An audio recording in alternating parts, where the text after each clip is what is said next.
குழந்தை இருக்கும்போதே கூட கண்டுபிடிக்கலாம். இந்த முதல் 3 மாசத்துக்குள்ள அந்த ஒரு சதை கோரியானிக் வில்லிஸ் பயாப்சின்னு பேர், அது ஒரு சின்ன சதை எடுத்து அந்த குழந்தைக்கு பாதிப்பு இருக்கா இல்லையாங்கிறது கண்டுபிடிக்கிறதுக்கு இப்போ வழிகள்லாம் இருக்கு. ஆனா ஒரே ஒரு கஷ்டம், நம்ம ஊர்ல அதை டெஸ்ட் பண்றதுக்கு வழி இல்லை. அதனால வேலூருக்கு நான் அனுப்ப வேண்டியிருக்கு. இல்லைன்னா இங்கேருந்து வெளியில அனுப்புறாங்க. ஜிப்பர்ல எடுக்கிறாங்க, எடுத்து வெளியில அனுப்பி அவர்களுக்கு 10,000 ரூபாய் 5,000 ரூபாய் கட்ட சொல்றாங்க. அதுக்கப்புறம் தான் அதை டெஸ்ட் பண்ணி பார்த்து சில பேருக்கு உடனே வந்தது, சில பேருக்கு லேட்டாக வருது.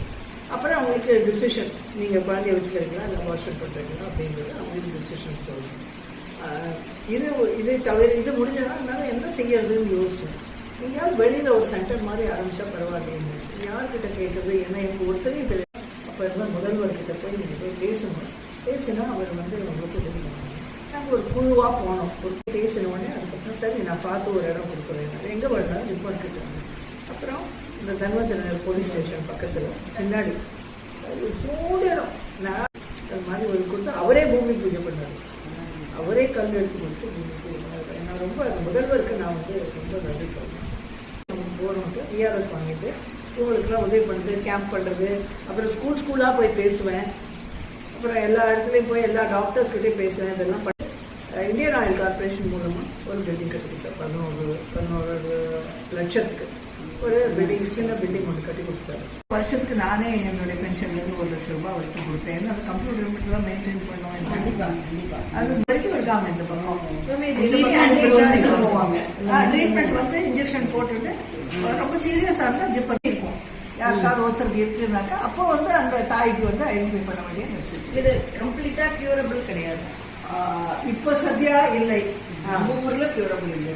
அது என்னன்னாக்கா அவங்களுக்கு எல்லாம் முன்னாடியே இன்ஜெக்ஷன் போட்டா ப்ரொஃபிலாக்சிஸ் அப்படின்னு முன்னாடியே மருந்து கொடுத்துட்டாக்கா அது அவ்வளவு ஜாயிண்ட் டிஃபார்மிட்டி எல்லாம் வராது அப்படின்னு கண்டுபிடிச்சு எங்க எல்லாம் கிடைக்கிறதோ அவ்வளவு மருந்து கிடைக்கிறது இல்லை. எங்க ஜிப்பர்ல வெள்ளூர்ல எங்க அந்த இது நடத்துறாங்களோ ட்ரையல் நடத்துறாங்களோ அங்க போய் அந்த குழந்தைகள் எல்லாம் சேர்த்துருவோம். அந்த மாதிரி சேர்த்து அந்த குழந்தைகளுக்கு எல்லாம் ஓரளவு அப்புறம் எக்ஸாம் போறதுக்கு முன்னாடி இந்த குழந்தைகளுக்கு எல்லாம் இன்ஜெக்ஷன் போடணும். அப்பதான் ஆபரேஷன். இதே மாதிரி அந்த கேரியர் விமன் இருக்காங்களே அவங்களுக்கே ஏதாவது ஆபரேஷன்னா கூட லெவல் குறைச்சலா இருந்தா அவங்களுக்கு போடுறோம்.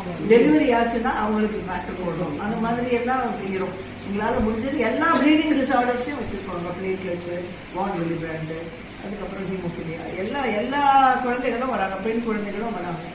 இப்ப பெண் குழந்தைகள் கூட கைதுமை பண்ணியிருக்கோம். அந்த மாதிரி ஹீமோஃபிலியா இருக்குது.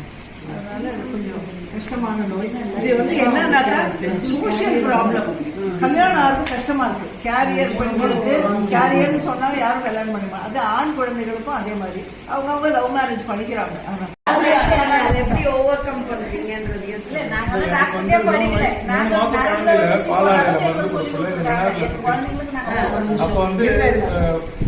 யாருக்குமே தெரியாது. ரத்தம் போயினே இருக்கு. அப்படி ஜிஎஸ் போய் சேர்த்துறாங்க. ஆனா பிழைக்கிறதே கஷ்டம்ட்டு அதுக்கப்புறம் பிளட் எல்லாம் ஏற்றி யூஸ் பண்ண. ஆனா எனக்கு ஹீமோஃபிலியா கண்டுபிடிச்சது 8 வயசுல ஜிப்மர்ல மேடம் தான் கண்டுபிடிச்சேன். அதுல நான் மேடம் கிட்ட தான் ஃபுல்லாவே பார்த்துட்டு இருக்கேன்.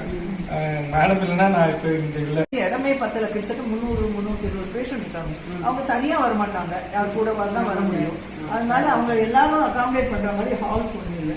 அப்புறம் எங்க இதுலயே நான் ஒரு 10 லட்சம் ரூபாய் கொடுத்தேன். எங்க ஃப்ரெண்ட்ஸ் கிட்ட எல்லாம் ஒரு 10 லட்சம் ரூபாய் வாங்கினேன். கீழே ஒரு ஹால் கட்டினேன்.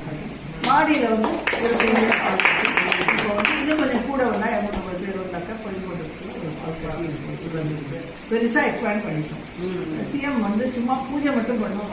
அது முதல் தடவை நாவல் அது அடுத்தது இந்த தடவை நாவல் சுய உதவி குழு நளினம்னு ஒரு பெண்கள் சுய உதவி குழு ஆரம்பிச்சோம். அப்புறம் என் குழந்தைகள்லாம் பெருசாகிட்டு யாரோ ஸ்காலர்ஷிப் கொடுக்க ஆரம்பிச்சாங்க. அவங்களுக்குலாம் ஸ்கூலுக்கு ஏதாவது கவர்மெண்ட் ஸ்கூல் தான் படிக்கிறாங்க. எனக்கு அடிக்கடி ரத்தம் கட்டிட்டுனா பிரைவேட் ஸ்கூல்லாம் விட மாட்டாங்க. டிசி கொடுத்து அனுப்பிடுவாங்க. அதாவது கவர்மெண்ட் ஸ்கூல்லேயே படிக்கட்டோம்னு அவங்களெல்லாம் படிக்க வச்சு அவங்களுக்குலாம் ஸ்காலர்ஷிப் ஒரு 40 பேருக்கு மேலே ஸ்காலர்ஷிப் கொடுக்குறோம். காலேஜ் வரைக்கும் கூட யாரோ அமெரிக்காவிலிருந்து யாரோ அனுப்புறாங்க. எங்க ஃபெடரேஷன் மூலமா வருது. எனக்கு வருஷத்துக்கு 2 ஏதோ ஒரு அமௌண்ட் ஸ்காலர்ஷிப் வருது. இப்போ வருஷத்துக்கு 2 தடவை வருது. அதை தவிர காலேஜ் வரைக்கும் கொடுக்குறாங்க ஸ்காலர்ஷிப். நிறைய பேர் இன்ஜினியர் ஆயிருக்காங்க, பார்மசிஸ்டா இருக்காங்க, இதெல்லாம் ஆயிருக்காங்க.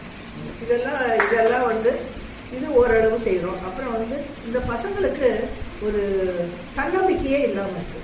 அதனால அவர்களுக்கு இதுக்கு ஒரு சுய உதவி குழு ஆரம்பிச்சு யூத் குழுக்கு ஒரு ஹெல்ப் பண்றதுக்கு பண்ணிட்டு இதை தவிர எல்லாரும் வந்து இன்ஜெக்ஷன் போடுவாங்க. எல்லாரும் வந்து நரம்பு ஊசி போடுறதுக்கு சொல்லிக் கொடுக்கணும்.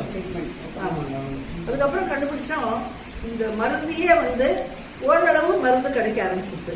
இப்போ வந்து வெளிநாட்டிலேருந்து எங்களுக்கு வேர்ல்டு ஃபெடரேஷன்ல நிறைய மருந்து வருது. நாங்க தான் ஜிப்பர் கொடுக்குறோம், நாங்க தான் ஜிஹெச் கொடுக்குறோம், நாங்க தான் ஜிப்பர் கேஷ் கொடுக்குறோம், ஜிஹெச் கொடுக்குறோம், எல்லாத்துக்கும் கொடுக்குறோம். எல்லாத்துக்கும் காரணம் எங்க சித்ரா. அவ தான் எல்லாம் பார்த்துக்கிறேன்.